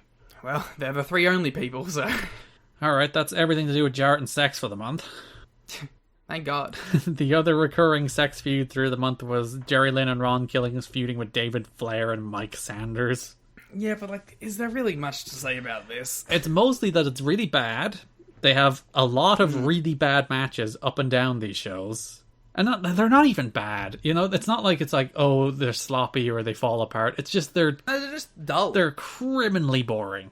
Yeah. The big thing is that with some really bad finishes too. Like oh god, in the last show of the month, like when you get the Lynn against Flair match where Killings interferes to accidentally cost Lynn the match. Then you get the Killings against Sanders match. It's like, oh, Lynn interferes to accidentally cost Killings the match. That one, I don't even know if that one was accidental. That one just seemed blatant. Lynn, it's a receipt, is it? Yeah, like he just went and got the bag, like he was gonna fucking womp Killings with it. And then Killings was like, you're gonna womp me with this bag? We should explain, David Flair has a sack. He has a burlap sack with a thing in it. We don't know what the thing is, but he's using it to win his matches. I'm terribly concerned that we're never gonna find out what the thing is. To be fair, that one also gets a payoff, so... Thank God. You know what I originally thought? I was like, it's gonna be like a crowbar. That was my guess. And then I was like, wait, no, it's like a picture frame. It feels like it's a cookie sheet. The way, like, the sound it makes when he hits people with it, it sounds like a cookie sheet. Yeah, but, like, is the payoff gonna be that it was a cookie sheet? You know what I mean? Like, it may have been a cookie sheet the entire time, but, like, he'll whip it out and it'll be the WCW US title. Mm-hmm. So, I think that's everything sex-related, at least without going into the individual divisions, which has more sex-related stuff. Yeah. So I'm tired of sex. Yeah, there are, as we mentioned, tons of debuts and returns across these shows. Like Larry Zbyszko debuts, Mike Sanders debuts, Dusty Rhodes debuts, Raven debuts, Nikita Koloff debuts, the Rock and Roll Express debut, Tony Schiavone debuts, and then Conan and Disco return to the company. So, like, there's a lot of people showing up. That seems to be the ethos. Like, we may not be able to do good storylines, but we can still have people show up for 2 weeks. Yeah, we can get Schiavone, and it'll be interesting for a moment, and you'll never see him again. And we can get the Rock and Roll Express. Let's talk about the Rock and Roll Express, because we're going to pivot to the tag teams. Yeah. And not a great tag team month, even though the two best matches of the month are tag team matches with AMW. But again, it feels like the tag division has gone back after having a pretty good December with those AMW New Church matches and all that. They've taken a backseat even though, as I mentioned, AMW against New Church, which is their big blow-off, where AMW regained the World Tag Team titles on the January 8th show, in a match where they threw literally every single, like, shortcut and gimmick and near fall and interference spot and spike. Anything they could think of, they did, and it kind of ruled. Yeah, like, this is kind of what you wanted for their blow-off, though, right? Like, short of a First Blood match, which is the perfect blow-off, this is what you want. You just want these two teams to go out there and do all of the plunder and all of the debauchery and all of the belladonna and James Mitchell and spike and interference spots you can think of in a match where apparently Slash legitimately lost a tooth. So, like, they did go hard. Like, I love this match. I thought this match absolutely ruled. I thought it was easily the best of the AMW New Church matches. I don't know if it's my favorite of the matches, but it might be. I want to rewatch it, actually. Because I feel like I think I got distracted during it or something, because I remember liking it, but I don't remember a lot about it. I'll revisit it in a minute, but yeah, just these two teams just have good chemistry together, and it's like a chaotic chemistry too, where they just beat the hell out of each other. It also kind of feels like we might be riding off the New Church. So, well, no, they show up at the end of the month. Do they? In what? Remember they do the match between the Rock and Roll Express and AMW, and then New Church come out after? Oh yes, they show up as like one of the many things that happen in that fucking match. Yeah, and they do like 5 things before the show ends. Yeah, there's like a billion things going on at that point. But they come out and they start attacking Skipper. Yeah, as friends. The reason they're attacking Skipper is because AMW lost the World Tag Team titles to Triple X on the January 22nd show. They only held the belts for 2 weeks. They had a match against Divine Storm in between, which... cool. But yeah, Triple X, the team of Loki and Skipper won the tag titles. Apparently Loki was surprised that he won the tag titles because he was going on a Japan tour, and you're like, you're going to put the tag titles on me? Alright. And they're like, yeah, but there's 3 of them. Yeah, we can have Daniels when one of you aren't there. It seems like an odd choice to put Key in that position, but I guess they didn't want Jarrett to pin him. And yeah, they had Jarrett Daniels in the main Again? event. Yeah, so... yeah, I don't know. It's an interesting choice, but... like, the regular team of Triple X would go on to be Daniels and Skipper, but... yeah, here I guess they chose Daniels to be the guy in the main event, so it was Loki was the guy that got the tag team title win. To be fair, I think Daniels is the one of of 3 of them that needs the most establishment at this point, because like Skipper and Key have been on these shows basically from the beginning, but Daniels like fell off. And basically, anytime Daniels is on these shows, he loses. So yeah. So, but like, you know, at least putting him in there in a big spot with Jarrett is going to get people starting to associate Daniels with that kind of position, which is, I think, a necessary re-establishment for the character. This is not the last we will talk about AMW and Triple X, Liam. Nah, I think that's it. They're wrestling, it's a one and done. Obviously, they're going to Triple X and the Disciples, so... never coming back to AMW. Yeah, AMW's got to finish up their feud with the Rock and Roll Express. Of course. But yeah, this is the beginning of one of the most storied rivalries in the Asylum area of TNA and beyond. So you can look forward to a lot more Triple X AMW talk in the future. Isn't the big blow-off match your favourite TNA match? Yes, the Turning Point 2004 match is, according to me, the best match in TNA history. Wow. I'll look forward to saying it was a solid 3.5. I'll fight you. I would go to Australia to punch you in the face. They'll arrest me for punching you in the face and violating lockdown, but I'll do it anyway. No, they won't. There's a lot of punching in the face and violating lockdown going right now. No, I don't want to be in the boat with those people. Yeah, you are. And then the final tag team match of the month, where the Rock and Roll Express show up, and you're like, whoa! Okay, so this is really interesting, because I was watching the match where they show up, right, and beat up AMW. As I was watching it, I was going, man, AMW feel like a really old school tag team. I wish they could face, like, the Rock and Roll Express. And then, immediately after I said that, the Rock and Roll Express rolled into the fucking ring, and I was like, am I a god? Do I just wish things to happen and they happen? But did you not have any idea that they showed up in TNA at this point? No! I had no clue that they ever showed up. Well... but it was just funny, like, out of all the times of watching AMW, this is the time where I said to myself, oh man, them and the Rock and Roll Express would be cool. Well, you got it. Maybe not in the way you wanted, but you got it. So, yeah, let's break down this feud. So, yeah, Rock and Roll Express come out to save AMW from a sex attack, and then turn heel immediately. Swivel the hips, baby. Swivel the hips. It's a swerve. They hit AMW with the chairs. Then they pull off their t-shirts to reveal sex shirts. And there you are. Yeah. AMW versus heel Rock and Roll Express is your tag team feud. We should have known that they were going to rip off the shirts when the shirts were like half cut already. And one of them was back to front. That's the big tell, isn't it? Yeah. What did you think of AMW's t-shirt and headband combination that they were rocking on one of these shows? Honestly, it makes them look like wholesome, regular, old school baby faces, and I love it. Yeah, right? I think that's what started spurning the old school idea in my head as I was watching it. Yeah, Rock and Roll Express, they looked real bad in this tag team match. Yeah. They look better now. I was gonna say, that's my big takeaway. Like, 2019 Rock and Roll Express doing, like, New Japan matches with Tanahashi looked way better than 2002 Rock and Roll Express 17 years earlier. I think it might have just been, now they know what they want to be. And back then they were still trying to be what they were. And of course, dreadfully miscast as heels. Like, these guys are the most natural baby faces in, like, the history of wrestling. Yeah, why didn't bring in Midnight? What the fuck? The actual heel team. Why didn't you do Midnight versus AMW? We will get a Bobby Eaton appearance in 2003. I'm so excited. I watched a bunch of Bobby Eaton stuff after he passed, and also just old-time banger of a theme song. Yeah, so real weird thing, this Rock and Roll Express. They don't come back. By all accounts, they weren't pleased with how bad they looked, which is fair, because they did look really bad. I like how their whole... Like, all these guys are like, oh man, we looked like shit. We're not going to come back and fix it. It's just, we're going to leave. Yeah, so move on. They do have another match, I think, the next month, but they don't immediately come back. Can they fucking put over AMW before they fucking leave? Well, you can wait until 2016 when they appear in Tag Team Apocalypto. Oh, yeah. Which is I remember that. their most recent TNA match. For now. We had some other small tag team stuff, like SATs at a 6-man tag, but that was the only Maximo's appearance of the month. I'm worried about my boys, the Maximos. Yeah. I'm so worried. Because, like, Red has gone on a Japan tour, which is the reason, like, Red is downplayed on these months as well, or this month as well. So, like, without the Red there, they're like, we can't book the Maximals. This is a scary month, Garrett. For all of our NWA TNA originals. They've been downcycled in favor of the Rock and Roll Express and Larry Zbyszko. I'm worried. And then the other team, basically, the only other team this month is Divine Storm, who just lose a one-off to AMW and aren't seen otherwise. And then their manager goes to someone cooler. Kid Cash takes their manager, so things aren't looking good for the future of Divine Storm. The only original who came out of this month looking good was our boy David Young. Yeah, and even then, he broke Jason Cross's hand, so... Yeah, and? Oh, sorry, that makes it even better in your eyes, doesn't it? Yeah, isn't that sweet fucking spine buster? That does pivot us onto the X Division, which is basically dead. Which is why I said that. Yeah, I set you up. We're good. We got a good dynamic here. Okay, cool. Yeah, because most of the month's X Division stuff is built around Kid Cash and Sonny Siaki, and then they're having mixed tag team matches. Oh, Vince Russo! So it's shock of all shocks. The month of TNA in which the worst wrestling is in the ring is the month in which the X Division is featured least.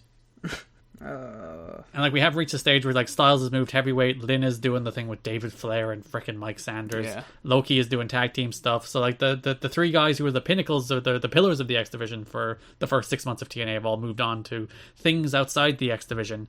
And it's not even that the people that are left in the X Division are bad, because I think Cash and Siaki are fine. It's just there's pretty much nobody else. Oh, sorry, there's a Tony Mamaluke match as well. I was going to say, I almost forgot to do the giant payoff to the Tony Mamaluke teasers. Oh, yeah. So David Young and Tony Mamaluke defeat Easy Money and Kid Cash on the January 8th show. And you want to talk a lot about Tony Mamaluke's theme song. He has the Main Event Mafia theme! To be fair, I think it's just the Godfather theme ripoff, which the Main Event Mafia theme is also a ripoff of. But yes. No, I'd listen to them back to back. That is a proto version of the Main Event Mafia theme. Because the Main Event Mafia theme is also a ripoff of the Godfather theme. Yeah, fine, okay. But all I'm saying is, for the Main Event Mafia theme, they went back into the catalogue and they found that Tony Mamaluke theme and they're like, alright, we gotta zoosh this up a bit, but this is it. Because it's the same song. It is the same song. What's the name of the dude from NXT? The Italian dude? Oh, Tony D'Angelo. This should be his theme song. Of course, yes. Just imagine the tweets I can make about that at that point. And this is Easy Money's final proper match. He's on a couple of explosions after this. Boo! Why are they ruining this company now? All the good wrestlers, everybody you like is gone. At least they had the Australia episode. That kind of saved it. Yeah, Easy Money, this is probably the last we'll mention his name on this here podcast. What's his last appearance? You've been saying everyone's last appearances. Did he make a random one-off at some point? No, he does a couple explosions, so we won't probably talk about him. Oh, well, R.I.P. to Easy Man. You think he would have been a sex candidate for sure? Yeah. Come on, Mike Sanders. You're meant to be recruiting. Look at this guy. He's literally stripping in the ring. What more do you want for sex? He's sex personified. So that's the X Division. Real weak month for the X Division. The weakest, some would say. Yeah, which is the reason it's quite bad. Alright, let's do this weird Conan shit. Yeah, so Conan starts showing up on the second show of the month, and then every week he shows up, hits a bunch of people with canes, then Bert Prentice comes out, who's the co-host of Explosion and local promoter. He passed away, we mentioned recently. But it's very strange. He just comes out, he attacks people with a single cane. They are like, why are you here, Conan? And he's like, I won't tell you. But then at the end of the month, it's like, Mike, give me an interview next week and I'll tell you. Even though I don't work here and all that ever happens is I run in, hit people with a cane and get arrested. Politely escorted off the venue. So, yeah, this is Conan. Conan is back. Obviously, the prototypical beginnings of the LAX, I assume. It does lead to actually a pretty neat angle, so we have that to look forward to. Like this angle that it leads to, I actually quite enjoy, mostly because it leads to some pretty cool cameos. But you can look forward to that in the months to come. I'm a Conan fan. I'm excited for this. What do you like about Conan? He's just a cool dude, isn't he? Look at him. He goes out there. He's loud. He's charismatic. He's big. Beats people up. What more do you want from a wrestler? It's literally all of the things you want from a wrestler. Pretty unique sense of style as well. Yeah, I like my Conan. There's various interesting Conan fits on these shows. I'm looking forward to him. So yeah, that's Conan. He's around. Hanging We out. mentioned it a couple times in passing, but the big AJ Styles story of the month is that Larry Zbyszko shows up making his TNA debut, the living legend. And has some bangers. Surprisingly so. As we mentioned, like Larry is 50, I think either 51 or 52 at the stage, depending on when his birthday is. He's like early 50s, and he's out there having, fair enough, he's in there with AJ, who's the best wrestler in the company. Actually, no, technically that's Jerry Lynn based on who I gave the award to. But Excuse me, thank you. You've just admitted that I was right, but thank you. Continue. he's in there with AJ, and he's just having good wrestling matches. And I think that's the reason like they stand out in these shows, where you get so many like David Flair style, like WCW power plant, walk and brawl, kick punch matches. And you get AJ and Larry who just go out there and like just do a bit of wrestling. And in the watch along, we questioned whether or not he was going to try and slow AJ down to work a match, brother, or if he was going to, try and go to AJ's level. And my man went in there and he went to AJ's level as best he could, and that's remarkable in its own way. Like taking big bumps, big spills to the outside, cutting like I said before, really dynamic promos that dragged along at times. But some interesting promos from him too. And yeah, this whole Styles thing I thought was really good, and we got like peak AJ Styles cocky prick here too. Yeah, and Larry invented the TNA kick. Oh, it's astonishing, right? If you're wondering where did the TNA kick come from, it's Larry Zbyszko of all people. Yeah, I think that's the first time we've seen the TNA kick. Most people would think it's like Chris Sabin or Alex Shelley. Yeah, Sabin would have been my guess for sure. But no, it's Larry Zbyszko invented the TNA kick. If you don't know what the TNA kick, it's like the spinning back mule kick that you can picture like Sabin doing in your head a million times. Yeah, if you ever watched an X Division match from like 2004 onwards, you saw several of them. So yeah, you get these two AJ and Zabisco matches, the premise of which is that AJ was being managed by Mortimer Plumtree. AJ is now saying he's a man by himself, but Larry Zbyszko wants to manage and guide AJ, because in the biggest lie I've ever heard in my life, he says he sees a young himself in AJ, and I'm like, they could not be two more polar opposite pro wrestlers, AJ Styles and Larry Zbyszko. It's in that they are both white men. Yes, that's how he sees himself in AJ Styles. And he was once the same age as AJ. That is statistically true. And they both wrestle. They were both in TNA. There you go. Yeah, just an interesting storyline. I don't mind. Mortimer Plumtree obviously pissed off about his $100,000 investment, just saying no. Did you not sign a contract at any point? AJ does not obey contract law. No, actually, Mortimer said that it was a signing bonus. So there is a contract in play. He should sue AJ. He should take him to court. He should bring in Joseph Park. There you go. So yeah, they have two matches. The first of which is more like Larry trying to match AJ's pace, and the second of which is just most of that second match. It's a 10-minute match where the stipulation is that if AJ cannot beat Larry twice in 10 minutes, he will have to allow Larry to be his manager. So AJ beats him once but can't beat him twice. But like most of that match is Larry just stretching AJ. Yeah. That second one was real gnarly. Like, just gets him out on the mat, starts doing holds, starts like stretching him in all these directions, starts yanking his leg. It's like just an old school, like grizzled, angry vet stretching a young guy. It's actually quite enjoyable. Yeah, and which is funny because like the first match is really AJ just outclassing him and outspeeding him the whole time. So it was nice that like Larry like kind of learnt from that first match. and was able to shut down AJ a lot more effectively in the second match. And even then, still, the premise of the second match is like Larry just has to survive AJ. You know, he's not in AJ's league. He is beaten once by AJ in this 10-minute period. Like, he just has to survive AJ. Yeah, it's a good little dynamic. Honestly, might be the best stuff from these shows for me. Yeah, it's just good, simple wrestling that's not just guys doing work shoots constantly. Yeah. There's women's wrestling on these shows, for once. Actual women's wrestling. Is it good? Probably not. Is it getting any, like, remote attention? Not really. But it's there, and they're not... Actually, no, I was going to say they're not just stripping each other, but most of the matches involve them ending up stripping each other somehow. But listen, baby steps. Yeah, well, it's slowly getting there. Alright, that's, I think, everything I have for broad topics coming out of this. You want to go show by show? Yeah. So, January 8, 2003, as you mentioned, that's the show in which the Colt Cabana CM Punk match was before. Do you have any notes from this show? Please, if anyone has it, please. Yeah, my only big note from this match is that Hennig and David Flair had a dud of a match that I hate. Oh, yes, indeed. And that's a very notable match because that's the final match of Curt Hennig's career.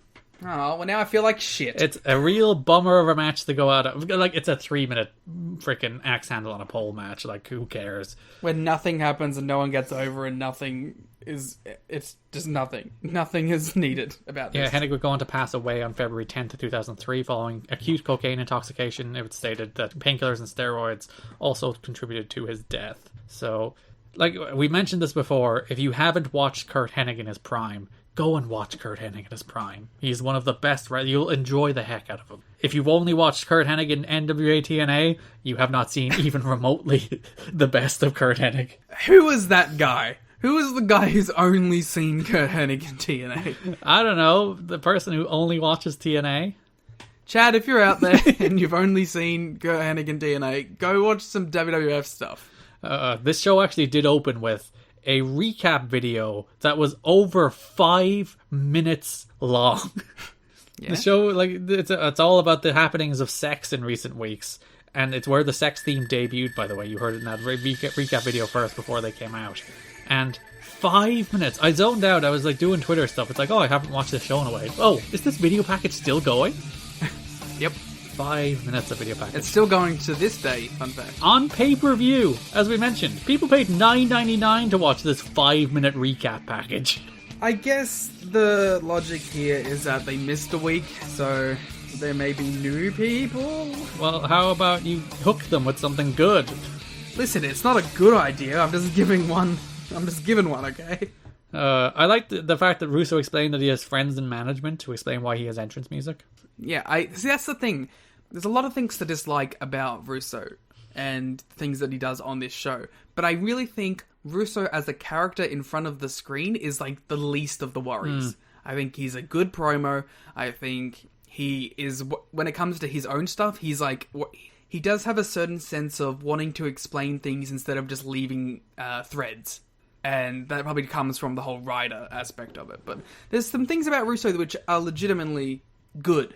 It's just the booking that comes along with Russo. Yeah, and you watch that Mike Tenay sit down, it's like, Vince Russo's so annoying. Like, he's a great heel. You do want to just punch him in the face. You know, like, when he called the world title a prop, I was like, it's not a prop, it's the world bloody title. And, I was like, it's like, he got me with that line. But the problem is, he actually believes that, and it's not just him saying it to get heat.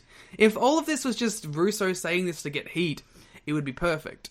But it's him saying it as a way of getting his actual thoughts about the business out.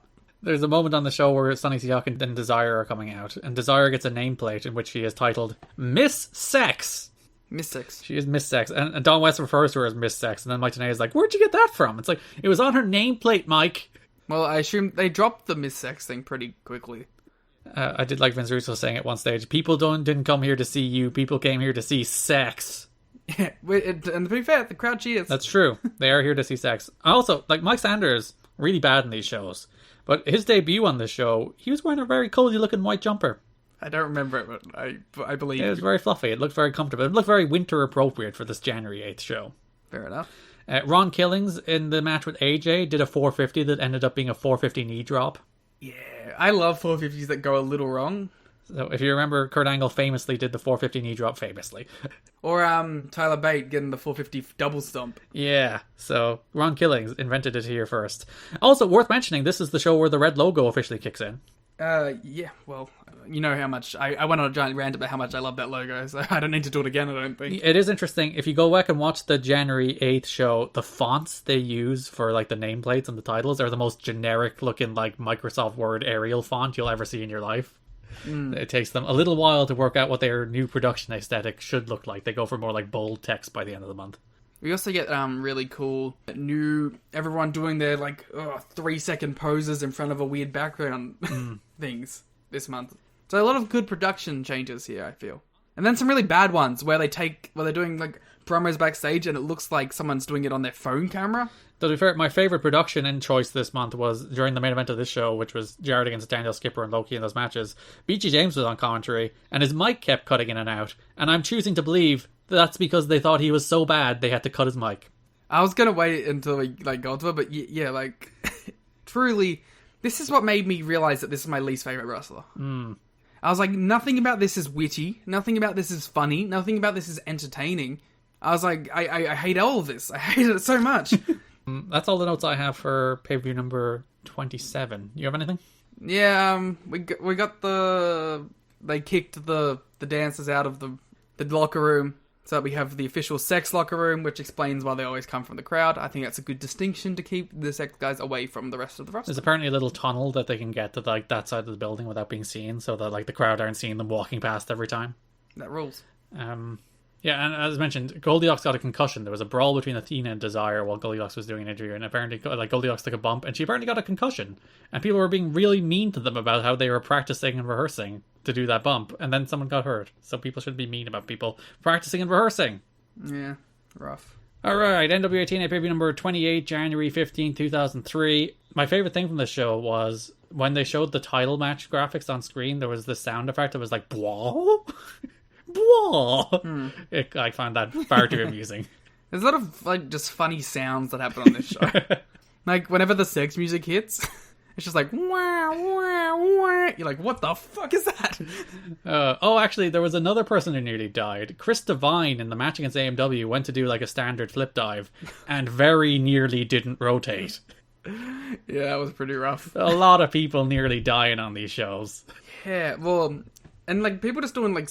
Well, listen, we'll get to the Maximos match. Oh, that match is pure chaos. Yeah, that's it. My only other note from the show, I think, is that the Road Warriors come out to Abyss's theme. Yeah, another name to be associated with it. So what is it? It's Monty Brown. Ace used it as well, didn't he? Ace Steel? Yeah. And now we have the Road Warriors before it gets to Abyss. Now we have the Road Warriors. And I don't think we have anything that we haven't already mentioned. Like, Siaki had a match against Cash. Like, all the matches on these shows are just absolutely boring. Yeah. As I mentioned, Jason Cross broke his hand in that match against David Young. He'll be out for about 6 weeks because he crushed his knuckle and broke his hand. Poor Jason Cross. There's a bunch of Armstrong family drama on these shows as well that I don't really care enough to talk about. To be fair, I liked Scott. Mainly because he's jacked. Yeah, there is a part of that, the 3-on-1 match with BG, Don, and Daniels against Jarrett. Part of that is Scott, like, losing his mind and pulling his referee shirt off and pushing BG James, and that is a good moment. I'll give you that. Yeah. I even liked, listen, I know I just said he's my least favorite wrestler, and he still is, but... His sit-down where he was, like, bragging about all the shit he's done was pretty good. Yeah, and he's like, DX was good, and then the roadie stuff was bad creative, and I hated it. I liked how he's like, yeah, you know, I sold out Madison Square Garden 25 times in a row, and I got all these platinum records on my wall. And I'm like, no, you don't. Yeah, he was the one that sold out Madison Square Garden. People came there for their New Age Outlaws match. Also, I liked line was like, you were one of the most entertaining men in the WWF. And he's like, yes, I was the most entertaining man in wrestling.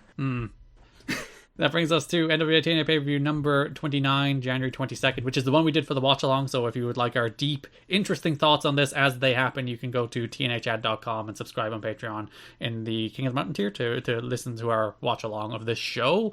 It opened with a match that was just pure chaos, which was Red in the SATs against Jimmy Yang, David Young, and Shark Boy. We got an Acai Pele. Yeah, like literally half of what they didn't work, but it didn't work in a way that was actually quite amusing. It was really tremendous stuff. It's just chaos, absolute madness. But that's what you want, you know? That is what you want. Like, as I mentioned, that is the pure value of the SAT, in that they aren't always very good, but when they're not very good, they're not very good in a way that's quite entertaining. Yeah. I don't take notes for the shows we do watch-alongs for, so that's the reason I'm always light on notes for these shows. Because I take decent notes for the show while I'm going through the shows. One of us has to. And I don't do it for the watch-along because I want to give the Patreon audience all of my attention. There was a Roddy Piper interview. I suppose we should talk about that. That was a real weird one. And he clearly was upset that people were upset about the hole and stuff. And by all accounts, he's only sending an interview in via tape because he doesn't trust going there live. Yeah. So, like, he's working with Portland Wrestling, which is where he's shooting this promo from. So he's talking about how Portland Wrestling might be invading, but I don't think ever do. And apparently he's booking the show. The show is like Bryan Danielson. It has Tony Kozina on it. This is that Portland Wrestling show. So there's some... Oh, the Wheelman. Yeah, there's some decent names. There's some names you've heard of on that Portland Wrestling show. Can we start reviewing those shows instead? If we could find them, maybe. One day. By all accounts, he did an interview first that he didn't like, and they reshot a second longer one. Given this interview was like a rambling, incoherent mess, I'd love to see the first one that they're like, no, we can't use that one. You know, it's a rambling, incoherent mess, but it's still Roddy Piper, so you're like, yeah, all right. But then you're like, okay, wrap it up, mate. I would love to be like so cool and charismatic that I can get away with an interview as shitty as this one was, and like you're still like, you know what, it's Roddy Piper. It's still pretty good. I don't think anything else that here warrants mentioning. It was the big Australia show. That's the most important thing you should know. Yeah, go watch it just for the Australian stuff. Fair play to the greatest worker in this company. Lollipop hitting her high spots. Just a tremendous effort. The new girl, little coy, but you know what? Hey, do what you got to do, girl. Appreciate you. And then the final show of the month, NWA TNA pay-per-view number 30, January 29, 2003. There's a fun show note from before the show from the Wrestling Observer, which says, the best thing on the show from all live reports was a dark match with Tenacious Z over Truth Martini. Who's Tenacious Z? Well, I'll do the big reveal in a moment. Crowd was into this more than anything on the show. Z is the one-legged wrestler from Michigan and did such moves as a one-legged Doug Furnace-style dropkick, a one-legged lariat, and a one-legged Asai moonsault. Expect him on the pay-per-view soon. Tenacious Z is Zach Gowen. Yeah, he does. He has that really uncomfortable Vince feud. Yep, we will see that. Well, we won't see that. We will see Zach Gowen on these shows in the future. Yeah. This was the show where Raven debuted. Raven has a theme song. Yeah, I love this music. I was telling you after we had finished the watch along that when I had heard this song as a kid, I was listening to it all the time. This was a banger that I had. It was this and it was Jarrett's theme. They were my two TNA themes that I used to listen to all the time. Two top-notch theme songs. Yeah. I used to... I don't want to admit this. I'm a kid, I was a kid, okay? I used to, play the Raven theme real loud in my house. Uh-huh. And I had, a sliding door, right? Yeah. So I'd use that as the entranceway. And I used to, walk through the door and hit the Raven pose. That's very wholesome. I'll allow it. Yeah. I still did, any time in my life I take off a hood, I do the thing where I pull it a little further forward in my head and do the AJ Styles throw the hood back. I'm 29 years old and I still do that. It really shows you that if you want to pose to get over, just do something that has both your arms go out. That's really the way to do it. I did quite enjoy, actually, on the topic of theme songs. Did you notice what David Flair's theme song was? I didn't. I thought it was just the sex thing. No, he came out to Ken Shamrock's music. Really? I didn't notice. Of all the people's music to give to David Flair, you choose Ken Shamrock's. Yeah, because he's a real shooter. He is the truest of shooters. Maybe Ken Shamrock is in the bag. During the Tony Schiavone promo, someone in the crowd very loudly shouts, "Shut up, we want wrestling!" Yeah, the crowd seems pretty pissed that we're not getting any wrestling. There is a lot of talking on these shows. And there's a lot of signs that are like, please, can we have some wrestling now? There's that one sign that somebody in the crowd brings up. It's like, the non-stop action has officially stopped. And the person positions themselves on the hard camera whenever a promo goes long. And there's the sign. And of course, there's the giant who cares sign, which is in all of these segments. In the Kid Cash and Trinity against Desire and Siaki match, there is a tag your partners chant while the men are in the ring. Yeah. So they want the women. Very progressive crowd here in NWA TNA. Yeah, I'm sure that's it. While Raven is questioning the size of Jeff Jarrett's balls, Jeff Jarrett bursts into the locker room, and Mike Tenay shouts at the top of his lungs, "He's got big ones! He's got damn big ones!" It's not quite enough to make it into the opening, but it's almost there. You need the context of the balls, you see. It doesn't work as an individual quote. I guess you could cut out the bit where Raven goes about his balls, and then you could just cut in the easy up. I have one note from this show, which is the tremendous "We are not the NWO, we swear to God we're not the NWO" advertisement campaign for the sex t-shirts. Yeah. In which it was like, the sex t-shirts are the most sold t-shirts in NWO TNA history. And then it goes, all proceeds from the sex t-shirts go to helping Vince Russo. Go buy now, or Triple X will kill you. There's even, like, Vince Russo ends one of his promos this month with, this segment has been brought to you by Sports Entertainment Extreme, which is like, that's the NWO line. It's like, you can't say you're not the NWO and use the NWO line. Yeah. I just love the idea. Buy these shirts, or Triple X will fucking kill you. They'll come to your house, and they will murder you. I'm gonna die now, because you stole the last sex shirt. To be fair, all you have to do is get Elix Skipper to drop himself on his head, and you can take him out. All I gotta do is make some, like, terrible joke about a chemistry teacher, and it will distract him enough so that he falls on his head. That's true. You just have to play some BG James commentary, and you'll have flashbacks. Yeah. Just PTSD with BG James commentary.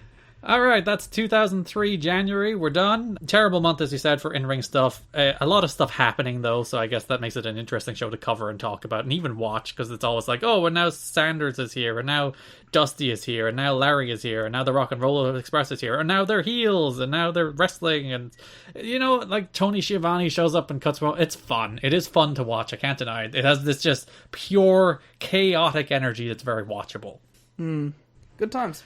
If you would like to support us more on the show, you can head to our Patreon at patreon.com/kiddingme or tnachat.com, where you can get our watch-alongs, our star ratings, our show notes that you can follow along with, and so much more. We're adding more and more content every single month. We have the record number of subscribers. We crossed 30. So if you'd like to add, let's hit 40 by the next show. Why not? We're not going to, but let's set that as the target. I would recommend, don't subscribe until the start of October. Otherwise, you'll be charged when you subscribe.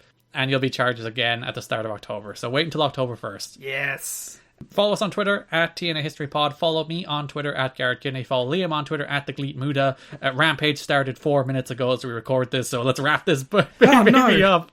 Thanks for listening. We'll see you in 2 weeks of February 2003, and bye-bye.